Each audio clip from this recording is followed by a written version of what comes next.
headquarters in New York, where he was previously responsible for overseeing UNDP's global program. Now he is the UN resident coordinator in Turkey since 1st September 2019. I will now give the floor to Mr. Rodriguez to give his speech titled COVID, Multilateralism and Sustainable Development Goals in the Age of Anxiety. I hand you over to Mr. Rodriguez to give your speech. Okay, Seher, thank you very much, and thank you for the introduction. It's a real pleasure to be with you. I think that the age of anxiety, which is a term we are using for this chat, this conversation, is very appropriate. Ironically, we were doing similar chats even before COVID, referring to this as the age of anxiety. So I thought I would start there and explain a little bit what this is all about in our minds. And I guess the key phenomenon that we have observed in the first 2 decades of the 21st century, and sadly now this with COVID is only been aggravated, is that we live at a time of great change and great potential, but we also live at a time in which there is almost a malaise in terms of people looking at the future, and particularly young people. We hear a lot in our work in the UN from many different groups of persons around many different countries. And one of the things that we hear a lot is the concern, particularly among young people, about their future. So this is one of the key elements of this anxiety that I'm referring to. And that is that you have young people, and we probably have the most educated young people that we've ever had in world history. I don't think we've ever had the numbers of educational institutions, vocational training centers, with social media, of course. We also have people that are incredibly aware. We've never had such an educated set of young people around the world, and almost all over the world, because even in poor countries, you find an incredible interest among young people to go to university. And universities exist. I can tell you, even in Somalia, people would be surprised, but it produces thousands of graduates every year. But across the world, in developed and developing countries, we see that young people are very worried about whether they will be able to get a job in the discipline they've studied, whether they will be able to have a job that will provide them with enough income and even social protection should they fall ill, or if they lose their job, if there's going to be unemployment insurance. Jobs that provide a sense of security and well-being, that they will be able to provide for their families and give their children an opportunity to get educated. So employment for young people is a huge one, and we can write many PhD theses on this. Another area which I would like to mention is the whole area of security on the planet. And I mean security not in terms of sort of military security, but security in terms of living in a planet that is healthy, and that we take care of the planet and the planet takes care of us. Many people feel that that is an area of great concern. Some people still deny that climate change is a reality. But for many people around the world that are experiencing this erratic processes of climate change that we see, they really worry about the future as well. And it's a very existential issue when you talk about protecting the planet, protecting the natural environment. So this is another source of great anxiety. I think a third area is the area that I would call the social area. And this involves everything from health and education to women experiencing violence. All of these areas where we living in a world of incredible wealth, we unfortunately see such inequalities that many people at the bottom of the pyramid, if I can call it that, really can barely access enough food to live. And COVID, of course, has made all of this worse, because to give you one interesting statistic, before COVID, about 130 million people around the world were food insecure. Now with COVID, the number has doubled to roughly 260 million. And there are many terrible statistics like this. So the whole area dealing with social issues is one that is incredibly problematic. And then I guess a fourth area is the area of governance, of human rights, of peace and security. And in the UN, this is an area that, of course, is very important because the UN was actually created to prevent the wars that characterized the early part of the 20th century, the First and Second World War in particular. But we see that conflict continues. It just has become transformed. It's less now about conflict between countries than it is about conflict inside countries, civil conflict, often the worst type of conflict that divides families and communities, sometimes along ethnic, religious, or other lines. It doesn't mean that international wars do not exist, and we see the very sad conflict happening now between Azerbaijan and Armenia. But more often than not, it is about, I think Oktay needs to mute the microphone. More often than not, the conflict is about what happens within countries.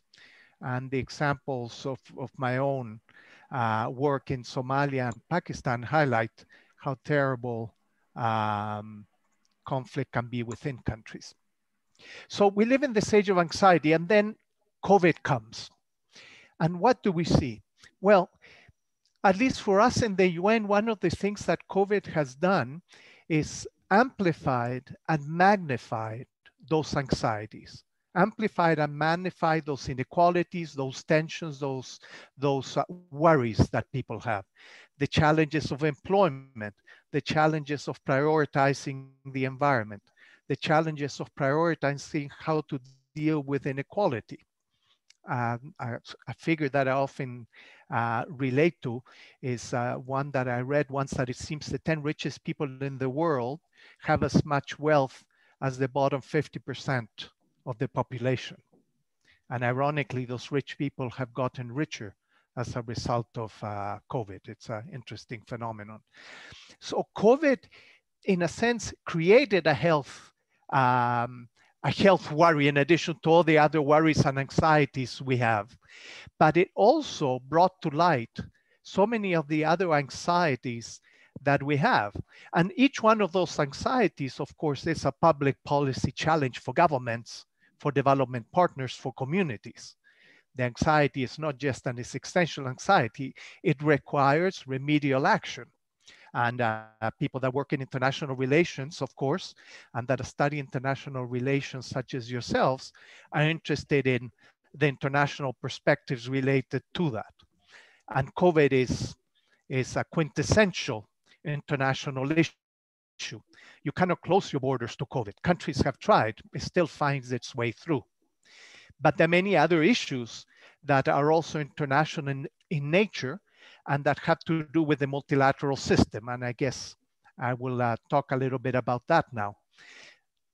COVID is not the only thing that goes across borders. Migrants go across borders, trafficked people go across borders, even poverty goes across borders in the form of refugees that are escaping from conflict. And conflict, of course, has impact across borders. Any internal conflict in a country also spills over. It doesn't necessarily spill over into an international war, but it spills over into regional instability. So if you work in the United Nations, so if you are a student of international relations, you're of course extremely interested in the multilateral approaches to deal with these anxieties, which, as I've said, can also be rephrased as public policy challenges. And what is interesting at this time, and again, it's another element or another dimension of the age of anxiety, is the fact that multilateralism, while at least from my personal perspective, is needed more now than ever before because of all of these global challenges that cannot be solved by one country on its own, This multilateralism is also under attack. And it's under attack from different perspectives, and some of them are purely political, and they can be addressed in other fora. But I would like to address a couple of technical issues, or more technical issues. And the first one is the feeling that international organizations have failed to live up to the expectations of the countries and the peoples that founded them. In the case of the UN, founded 75 years ago. And we can have, again, a long debate about this, but I would argue that the real challenge of organizations such as the UN is that they are member state organizations. They are organizations created by governments. And that creates huge opportunities for engagement in ways that no other country or organization can engage in. But it also means that one must be very cognizant of the reality of member states' priorities in the UN system. And that can create, one could call them limitations. There are certain things that the UN is better able to address than other organizations or other bodies, because we're essentially dealing with public policy, dealing with governments. And in COVID, this has become quite apparent, because many of the criticisms against the responses of the multilateral system of the UN, including here in Turkey, is that it has not been able to deal effectively with the challenges arising from COVID. But that is because we're not a government, and we're not part of the government of any one country. We are a partner to government. And like any partner, you have some access, but you may not have full access, for example, to dialogue or to influence public policy, or even to provide scarce resources. Because of course, part of the challenge, for example, in the early days of COVID was, how do we ensure that every country has enough ventilators, for example? Even masks were a problem. Forget about sophisticated technology. Luckily, we've overcome that to a large extent. Now the key challenge incidentally is moving towards the situation of whether, when we have a vaccine, whether we will be able to have the resources to ensure that everybody gets the vaccine, because none of us is safe until all of us are safe, because people move around and sickness moves around. So it's a very interesting discussion. The other side of the coin in terms of this debate or critique of multilateralism, and then we can move towards concluding remarks, and then we can open it up for discussion, is the fact that if the multilateral system is weak, what is the alternative? And throughout history, just like now in the 21st century, some people believe that more isolationist, nationalist policies are more effective to deal with what happens within your country's boundaries. And this in the past, of course, it was eminently sensible, because the world wasn't as interconnected as it is now. In a world that is not well interconnected, you can quite literally close your borders, particularly if you live in an island. You can manage that. The challenge, I would say, with this approach is that we have become too interconnected. We are the most interconnected people ever in world history. And the world is becoming even more interconnected as we go. And for example, a few years ago, it would have been unthinkable to have these types of seminars to get a university degree just using technology. And although there were examples of open universities that did distance learning, they were the exception. Now they could become the norm. So we do have this reality that we live in an interconnected world, and borders cannot stop climate change. Borders cannot stop disease. Borders seem to be incapable of even stopping people, even if we wanted to. So my personal view is that these more isolationist, nationalist policies may help to some extent shape public policy for a narrow group of the population of the world, those in that particular country. But because those people still depend on what's happening elsewhere and what every other country is doing, it is an incomplete solution. And thus it suggests that the multilateral system, including the aid system, of which Turkey incidentally is a very important part, does reflect the fact that we need to take care of everyone if we want to take care of ourselves and our own people. We can no longer really live with that isolationist vision. But it does exist, and it's often used, and as I said, it can be an issue of politics to actually hurt, for example, the funding of the United Nations system, of aid structures, of the multilateral system, that then could compound any problems that the multilateral system may have in delivering its services to people around the world, or to promote global dialogue. So in conclusion, we live in a challenging world. We call this the age of anxiety, to have a catchy title, but that anxiety relates to many things, not only one. And young people, of course, are confronted with the challenge of looking at the world that they will lead soon. We already have young people leading now, but you will eventually lead when people like me, my age group, has moved off the stage, so to speak.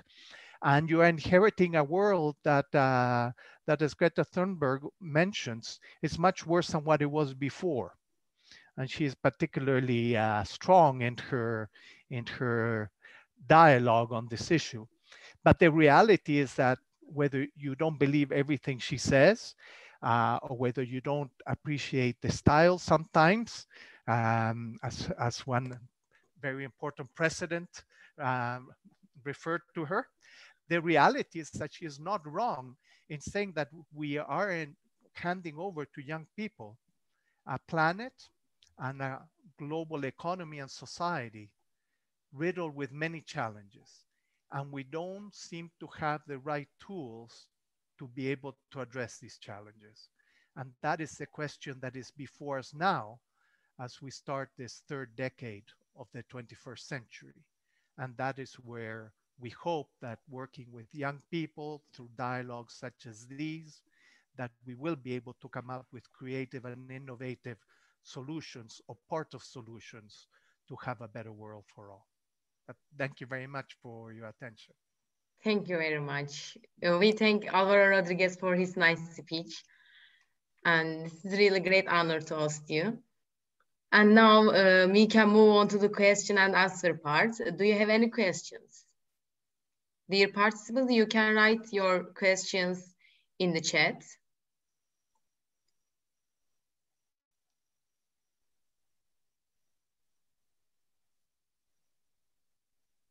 Yeah, our first question is about pandemic period from Samia Yüksel. How do you define the new normal in post-pandemic period? Yeah, no, it's a very interesting term, this new normal. Yeah. And to begin with, I would say we're not there yet. Yes. We don't know yet because sadly, we are entering into the second wave, as many countries have defined it, of the pandemic. And interestingly, in some countries, the second wave is actually worse than the first wave, which is curious. In a sense, we're better prepared now, but maybe we're frustrated with social distancing. Maybe people are fed up with the lockdowns.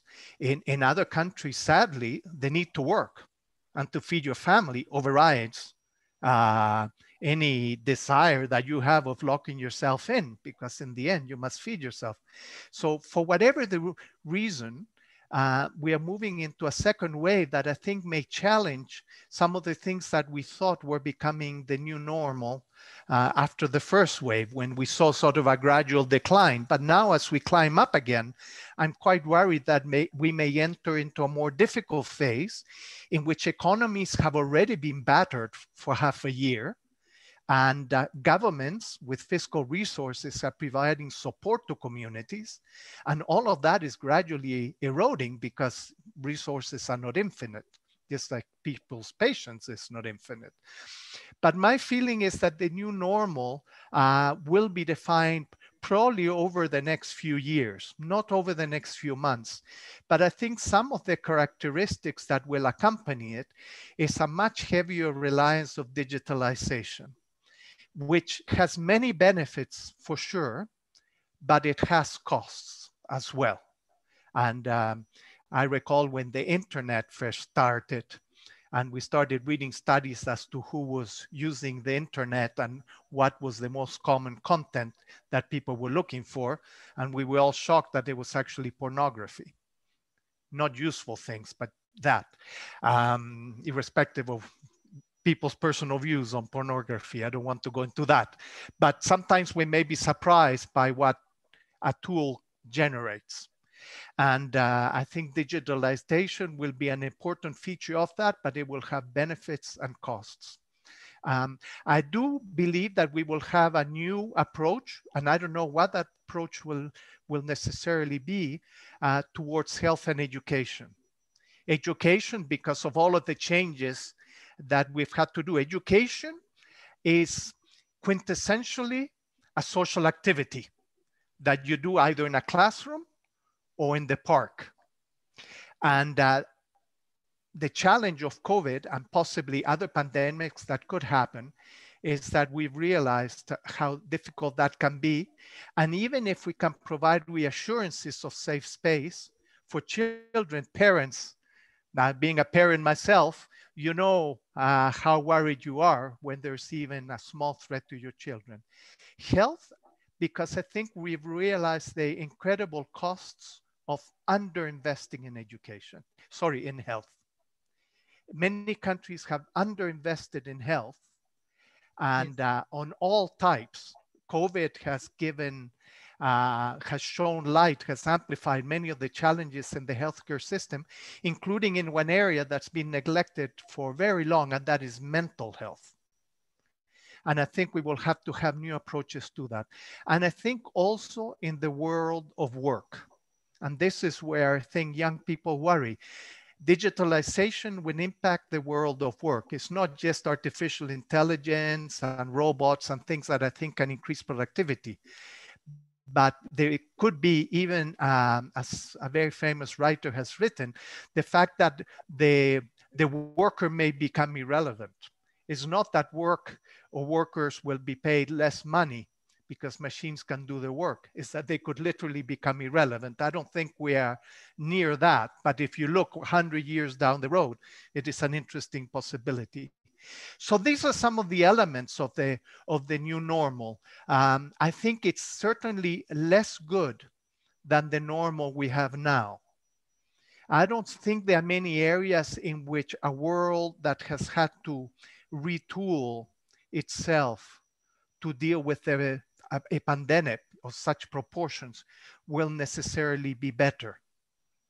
But let's see, there's always the potential that this could lead to innovations that will actually enhance our lives rather than limit our lives. Sadly, what I see now in the new normal, whatever little I see, because it's still too early, seems to be limiting the possibilities for us. And I hope that that is not the case, but I think that is a very real possibility. I hope so.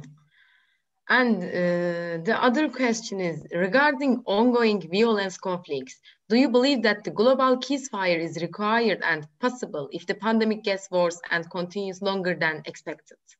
Yeah, well, this is very interesting because one of the major initiatives that the UN Secretary General, Antonio Guterres, launched was this idea of having a global ceasefire. We cannot fight multiple wars, and COVID is like fighting a war. And in addition, you have international conflicts and domestic conflicts, civil wars.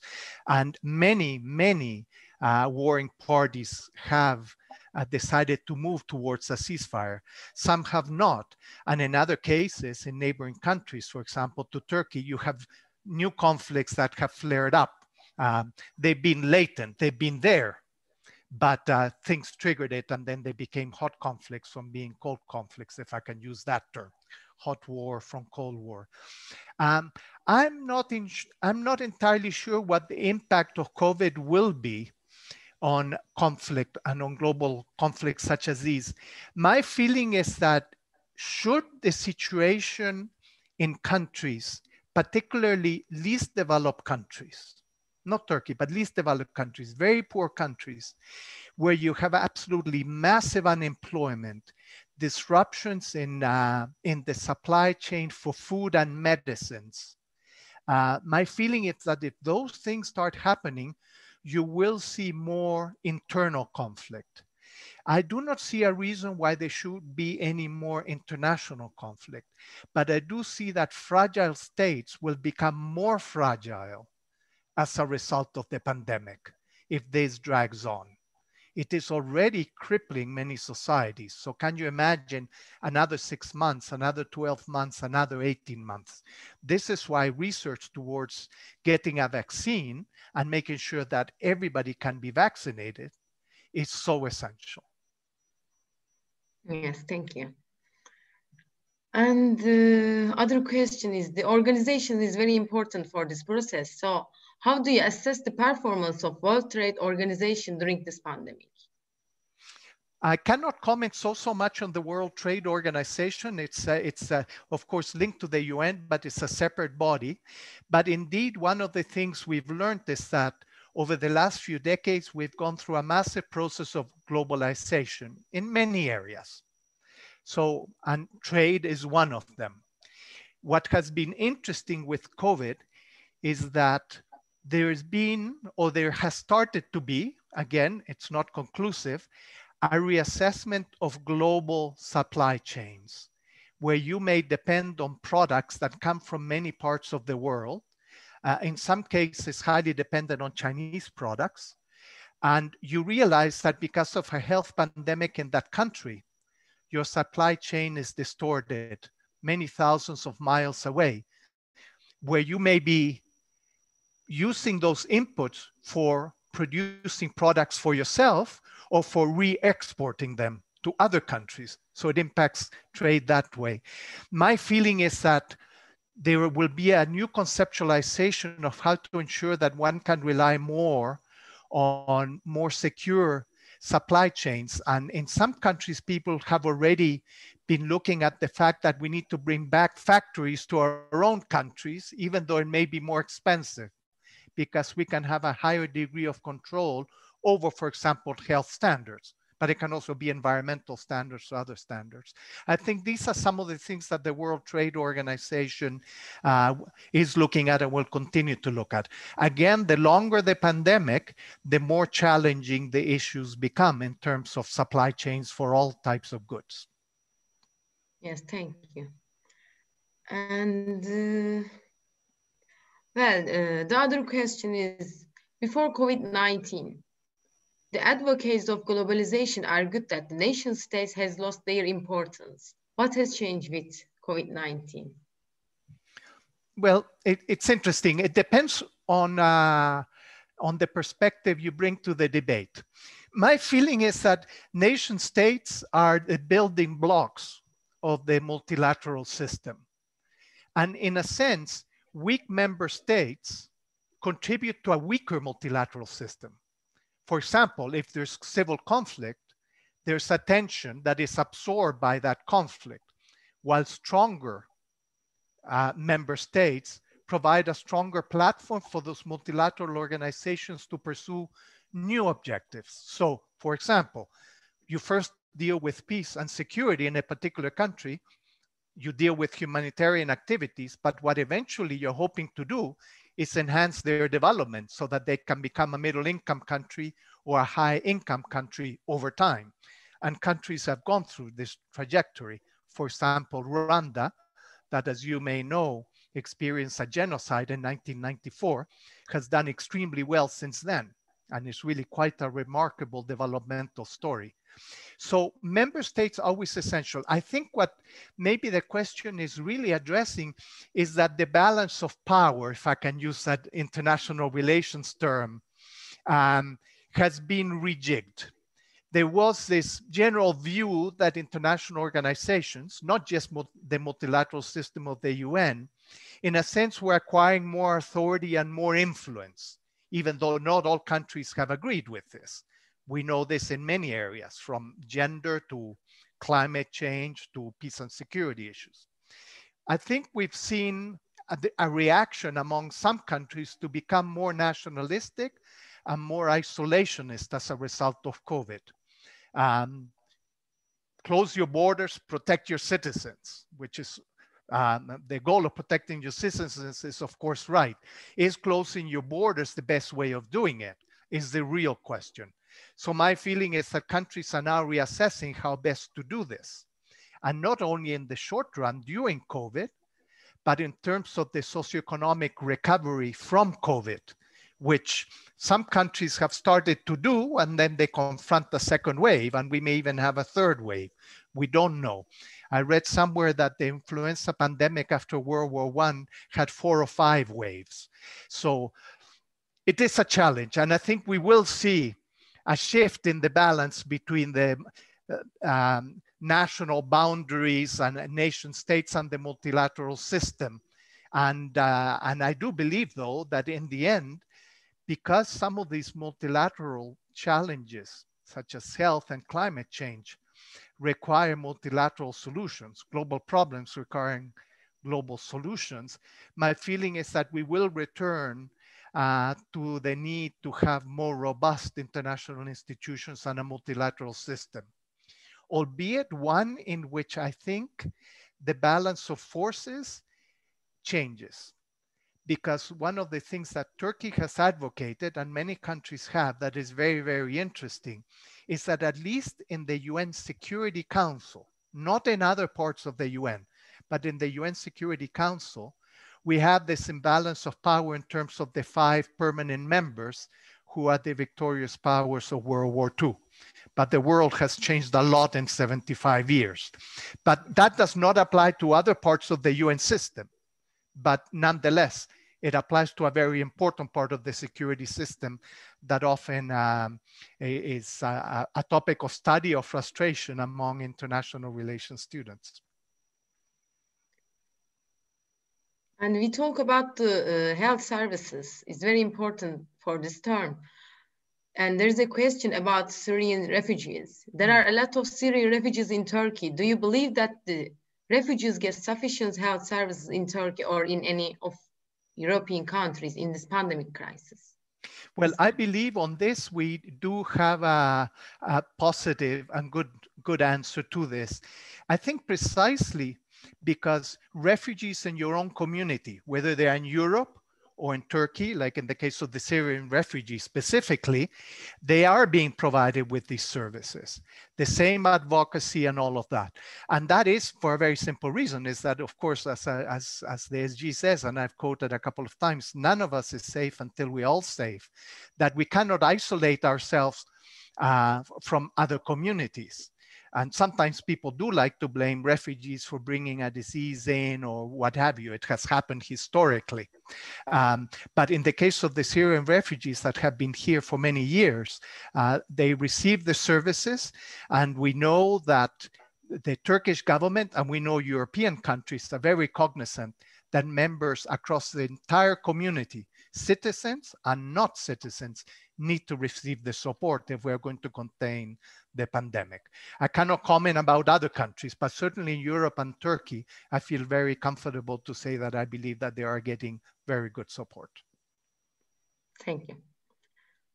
And the other question is, what is your assessment on Turkish government response to COVID crisis? Is Turkish government successful in dealing with this pandemic?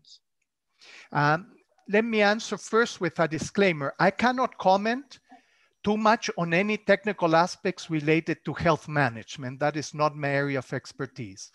But when I look at it from the perspective of public policy, including health, but very importantly, awareness raising, management of things such as social distancing and public events, looking at the fiscal responses by government in terms of supporting those that have become unemployed or have to work from home, the self-employed, looking at providing support financially to ensure that the economy remains relatively vibrant, provision of credit. When I look at all of that, without being able to comment technically on any one of them, I think it has done a good job.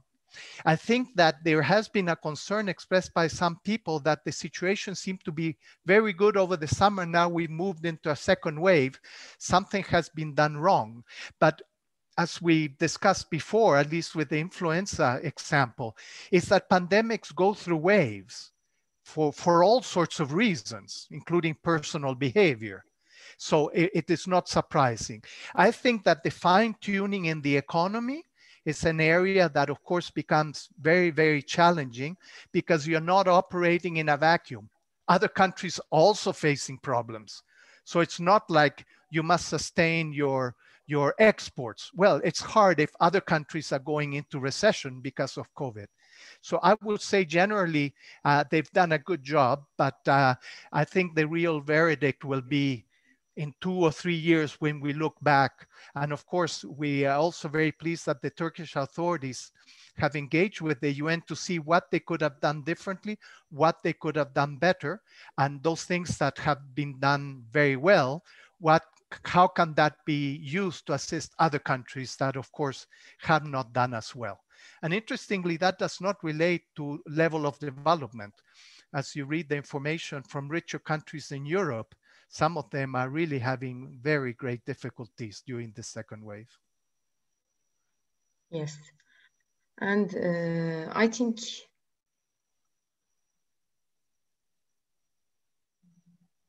maybe last question. Our last question is, do you see any possibility that COVID-19 will end globalization? I was reading a different one. Oh, okay. No. I was interested in this one from Selma.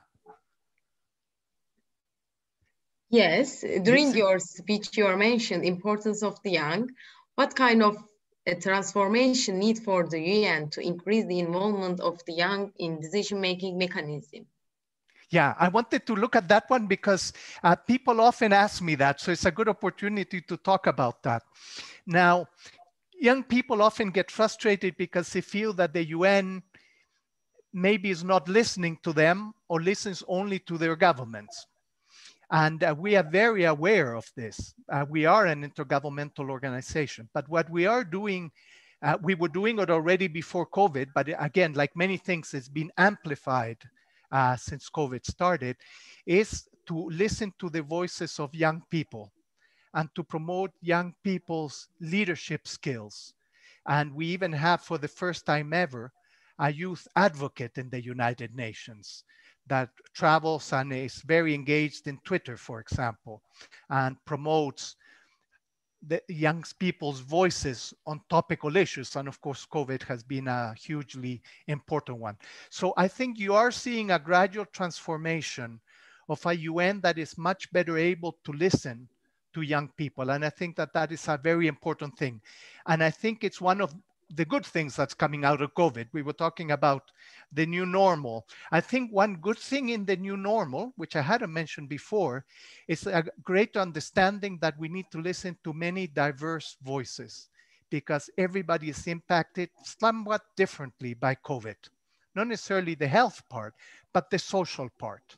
And we need to address the needs of young people. So thank you for the opportunity to answer that one, or to try and answer that one.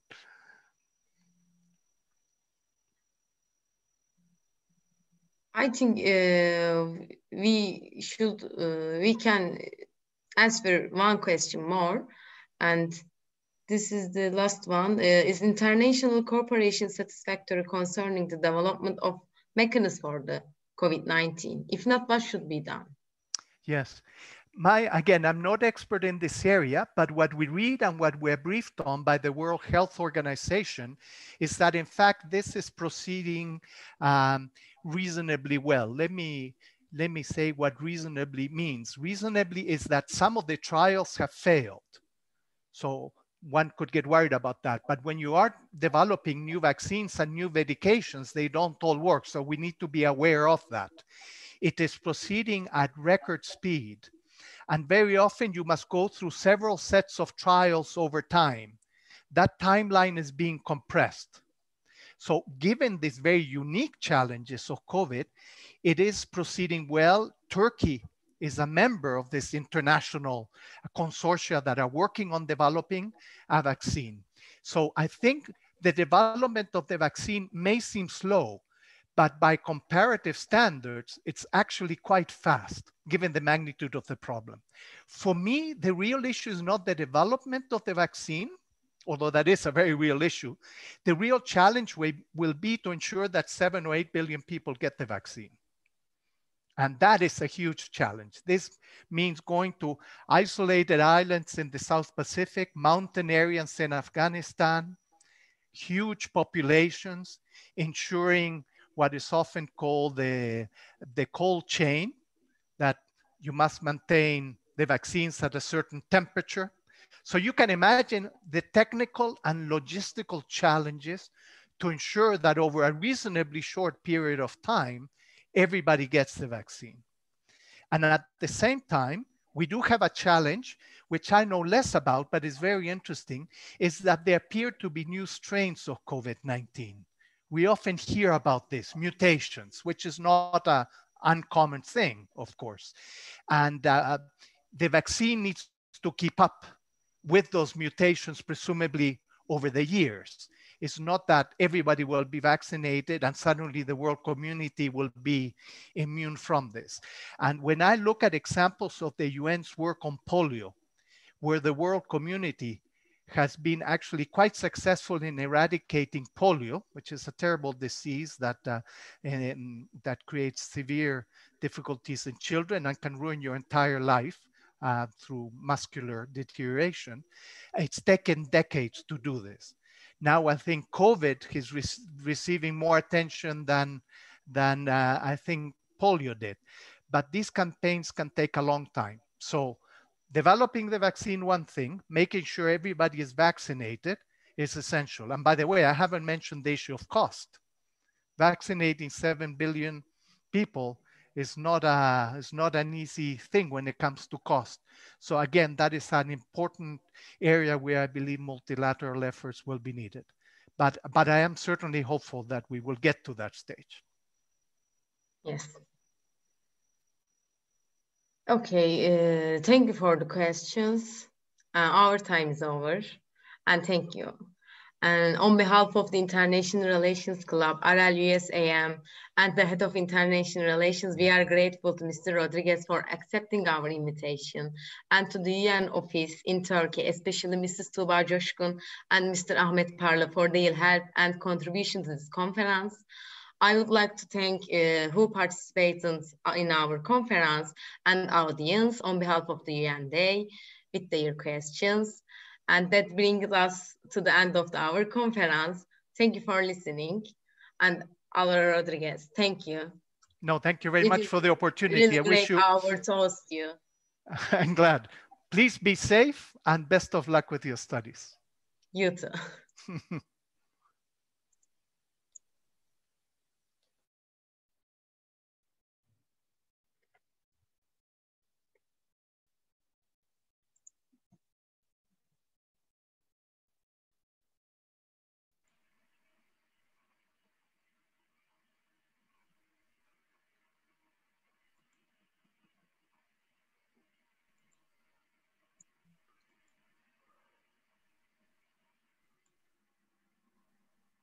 Hocam. Evet, evet güzel. Teşekkür ederim. Harika. Ben teşekkür Arkadaşlar ederim. gayet güzeldi. Aferin. Güzel bir şeylik yaptın, moderatörlük yaptın. Bunu senin diploma ekine yansıtacağız mutlaka yani. Üniversiteden diploma eki vereceğiz yakında. Oraya da yansıtacağız. Teşekkür ediyorum ben de. Ederim. Hem Uluslararası İlişkiler Kulübümüze, öğrencilerimize, hem de özellikle sana, hem de bütün öğrencilerimize tabii katılan sorularıyla yöneltilen. Bu arada tabii olayın gizli planlayıcıları var. Doğuş gibi hala şey olarak duruyor. Unmute ve video off olarak duruyor.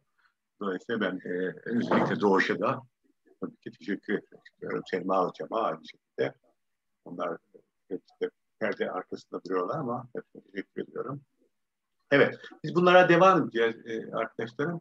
Önümüzdeki dönem içerisinde de bir YouTube'dan başlangıçta bir sıkıntı oldu ama şu anda YouTube'da hala şey var, onu da durduralım aslında.